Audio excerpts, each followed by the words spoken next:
बिस्मिल्लाह अल्हम्दुलिल्लाह वस्सलातु वस्सलामु अला रसूलिल्लाह अस्सलामु अलैकुम व रहमतुल्लाहि व बरकातुहू। फ़लसफ़े क़ुरबानी क़िस्त नंबर 13।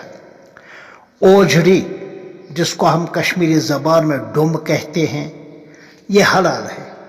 दिल माने तो साफ करके खा लें, लेकिन उसको हराम समझना दुरुस्त नहीं है। बहवाले आपके मसाइल और उनका हल, जिल्द नंबर 4, फतावा रशीदिया जिल्द नंबर 1, किताबुल फतावा जिल्द नंबर 6। औरत अगर ज़बह करना जानती हो तो कर सकती है, चाहे हालत उज़्र यानी हैज़ या निफास की हालत में हो, या मर्द बेगुस्ल हो। इसी तरह चाकू छुरी के लिए लकड़ी का दस्ता हो या न हो, इससे ज़बह करना और क़ुरबानी करना बिल्कुल दुरुस्त है।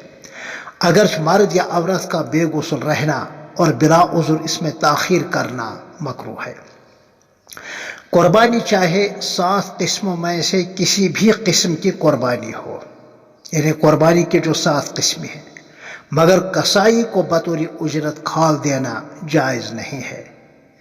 इसी तरह गोश्त देना, अगर ऐसी गलती की हो तो दोनों हजरात अपनी अपनी तरफ से इतनी रकम सदका कर दे जितने रकम खाल और गोश्त की बनती हो, वरना बारे गुनाह होगा। जितने भी वाजिब तमलीक, रुकूम, अशिया और अजनास हों, मसलन ज़कात है, सदक़े फ़ितर है, क़ुरबानी की खाल की कीमत है, नज़र नियाज है, कफ़ारा है, फ़िदिया है और उशर है, तो इतनी रकम या उसी रकम के बक़द्र जिन्स किसी गरीब, यतीम या मोहताज इमदाद के हवाला कर देना ज़रूरी है, वरना अदायगी नहीं होगी। बलफ़्ज़ दीगर, इसको, इस रकम को या इस जिन्स को मालिक बनाना किसी गरीब को लाजिम है। यही वजह है कि ज़कात और सदक़ात की यह रकम अगर यह रकम मस्जिद शरीफ की तामीर या किसी दरसगाह की तामीर या किसी फलाही ट्रस्ट की तामीर पर या वहाँ काम करने वाले हजरात की तनख्वाहों पर खर्च किया गया तो दुरुस्त नहीं है। अगर बालिग बच्चे खुद कमा रहे हों मगर सारी पूंजी बाप के हवाले कर देते हैं, खुद अपने पास कुछ नहीं रखते, तो इन बच्चों पर क़ुरबानी लाजिम नहीं है। अगर बाप के पास यह कमाई बक़द्रे निसाब हो तो क़ुरबानी ऐसी सूरत में सिर्फ बाप पर लाजिम है, लेकिन अगर वो बच्चे तिजारत और कारोबार में मुस्तकिल हिस्सेदार हों और बाप के सरपरस्त आला होने की वजह से रकम उनके हवाले कर देते हैं, तो इस सूरत में अगर घर, कारोबार और तिजारत का कर्जा वज़ा करने के बाद मजमूई तौर पर जमा पूंजी बाप और भाइयों के दरमियान तकसीम कर दी जाए, तो ऐसी सूरत में जिसके पास बक़द्रे निसाब मालियत या रकम आ जाए तो सिर्फ उसी पर क़ुरबानी लाजिम है, वरना किसी पर भी क़ुरबानी लाजिम नहीं होगी, क्योंकि ज़ाती तौर पर बक़द्रे निसाब माल का मालिक होना क़ुरबानी के अय्याम में क़ुरबानी के वाजिब होने के लिए शर्त है।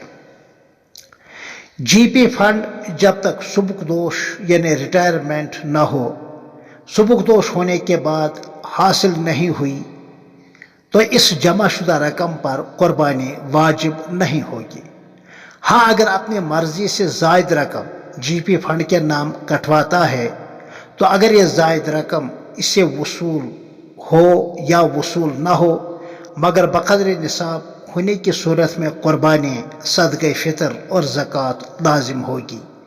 यह ऐसा ही है गोया कि उसने किसी के पास रकम को बतौर अमानत के रखी हो। अगर किसी पर क़ुरबानी वाजिब थी लेकिन वो किसी सबब से कर न सका, तो मरने से पहले वो वसीयत ज़रूर करे। अगर उसके माल में क़ुरबानी की गुंजाइश थी तो हस्बे वसीयत उसकी तरफ से क़ुरबानी करना लाजिम है, वरना नहीं। और अगर वसीयत नहीं की थी या वसीयत की थी मगर जायदाद की तिहाई में 1/3 में इसकी गुंजाइश नहीं थी, تو اگر اپنی طرف سے نفلی قربانی کرے اس کا ثواب اس کو پہنچانا چاہتا ہے تو اس سے اس کی اپنی واجب قربانی ادا ہوگی، میت کی طرف سے قربانی نہیں ہوگی، اور نہ میت کو اس کا ثواب ملے گا۔ ہاں اپنی قربانی واجب نہیں تھی پھر بھی قربانی کی، یا مردے کی طرف سے اپنے واجب قربانی کے علاوہ نفلی قربانی کی تو اپنی واجب قربانی بھی ادا ہوئی، اور مردے کو بھی دوسری قربانی کا ثواب ملے گا انشاءاللہ۔ موجودہ دور میں صدقات اور خیرات، زکوٰۃ و عشر اور پوستاہی قربانی کے سب سے زیادہ مستحق وہ خالص اقامتی دینی ادارے ہیں جہاں غالب اکثریت غریب اور لاچار طلباء کی ہوتی ہے، جن کے لیے قیام و طعام، درس و تدریس، کتابی، علاج و معالجہ، دوائی اور دیگر ضروریات زندگی کی کفالت ارباب مدرسہ ہی کرتے ہیں۔ یہی دینی ادارے اسلام اور اہل اسلام کے مضبوط قلعے ہیں۔